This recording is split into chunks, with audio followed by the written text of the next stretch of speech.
तुम्ही पाहत आहात MCN न्यूज मराठी। बुलढाणा जिल्ह्यातील खामगाव तालुक्याच्या जनुना तलावात पाय घसरून पाण्यात पडल्याने 42 वर्षीय व्यक्तीचा मृत्यू झाल्याची दुर्दैवी घटना घडली आहे। मोहन प्रल्हाद पारसकर असे मृतक व्यक्तीचे नाव असून तववाडी येथील रहिवासी असल्याचे समजते। जनुना तलाव परिसरात सुरू असलेल्या बांधकामावर मजूर म्हणून हा व्यक्ती काम करत होता। दरम्यान काम आटोपून हातपाय धुण्यासाठी तो तलावाजवळ गेला असता पाय घसरून पाण्यात पडला।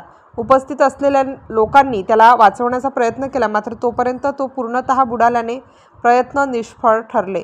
सदर घटनेची माहिती पोलिसांना देण्यात आली।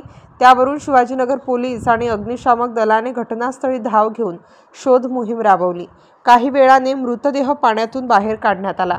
पुढील तपास शिवाजीनगर पोलीस करीत आहेत। MCN न्यूज मराठी करिता शेख अजीज मोहम्मद, खामगाव।